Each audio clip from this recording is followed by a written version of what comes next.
Pemirsa, terima kasih Anda masih menyaksikan Liputan Metropolis. Dinamika politik jelang Pilkada Palembang kian bergejolak.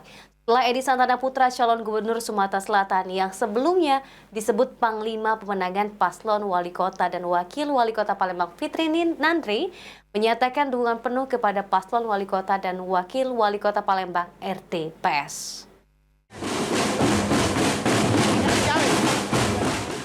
Dinamika politik pada momen pilkada di Palembang kian bergejolak. Hal tersebut setelah elit politik Sumatera Selatan Edi Santana Putra (ESP) yang juga calon gubernur Sumatera Selatan yang sebelumnya disebut sebagai Panglima Pemenangan Paslon Wali Kota dan Wakil Wali Kota Palembang Fitri Nandri justru hadir dan terlihat mesra dengan Paslon Wali Kota dan Wakil Wali Kota Palembang Ratu Dewa Prima Salam RTPS dalam acara parpol pengusung mereka pada Minggu sore.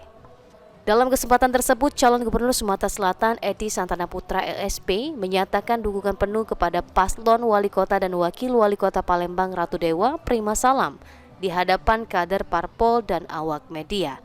Dukungan penuh diberikan lantaran jika RTPS menang menjadi wali kota Palembang dan LSP juga menang sebagai gubernur Sumatera Selatan akan lebih mudah bersinergi untuk mengembalikan kejayaan kota Palembang.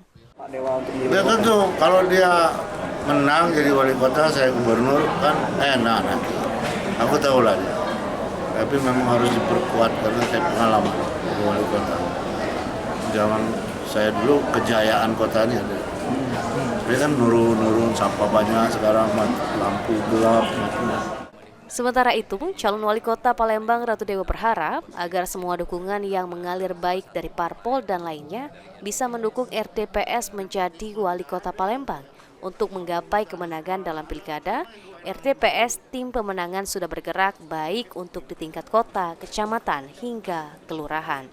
Rangka konsolidasi karena salah satu partai pendukung dari RTPS mudah-mudahan bisa mengantarkan kami mulai dari tingkat cabang ya sampai ke tingkat anak cabang dan juga ranting.